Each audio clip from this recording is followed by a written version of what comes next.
विविध भारती पुणे ठळक बातम्या. देश संरक्षण सामग्री उत्पादन क्षेत्रात आत्मनिर्भर होण्यासाठी उद्योग क्षेत्रानं संशोधनावर भर देण्याची आवश्यकता आहे, असं प्रतिपादन संरक्षण संशोधन आणि विकास संस्था म्हणजे डीआरडीओचे अध्यक्ष समीर कामत यांनी केलं.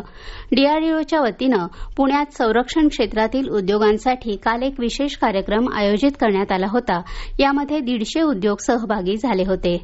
कामत यांच्या हस्ते या कार्यक्रमाचं उद्घाटन करण्यात आलं. डीआरडीओ यामध्ये आवश्यक ते सहाय्य करायला तयार असून डीआरडीओची भूमिका मार्गदर्शकाची असेल असं आश्वासन कामत यांनी दिलं. नाशिकमध्ये सुमारे 300 कोटी रुपये खर्च करून बांधलेल्या जिल्हा आणि सत्र न्यायालयाच्या नवीन इमारतीचं लोकार्पण सरन्यायाधीश न्यायमूर्ती भूषण गवई यांच्या हस्ते काल झालं. देशातील अन्य राज्यांच्या तुलनेत महाराष्ट्रातील न्यायव्यवस्थेसाठी असलेल्या पायाभूत सुविधा उल्लेखनीय असल्याचं ते यावेळी बोलताना म्हणाले. जळगाव जिल्ह्यातील यावल तालुक्याच्या वडोदा इथं 1985 सालापासून गावात एकाच ठिकाणी दुर्गादेवीची स्थापना केली जाते. त्यामुळे एक गाव एक देवी या उपक्रमातून गावातील ऐक्य, भक्तिभाव आणि परंपरा यांचं दर्शन घडतं.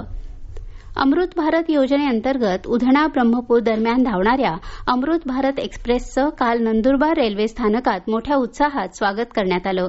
सुरत ते जळगाव दरम्यानची ही पहिली अमृत भारत एक्सप्रेस आहे. मुख्यमंत्री समृद्ध पंचायत राज अभियानात प्रत्येक ग्रामपंचायतीचा कारभार डिजिटल करण्याच्या अनुषंगानं पुण्यातील एका माहिती तंत्रज्ञान कंपनीच्या सीएसआर उपक्रमातून अकोला जिल्ह्यातील 274 ग्रामपंचायतींची वेबसाईट एकाच दिवशी तयार करण्यात आली आहे. उर्वरित ग्रामपंचायतींच्या वेबसाईट्स तयार करण्याची प्रक्रिया सुरू आहे.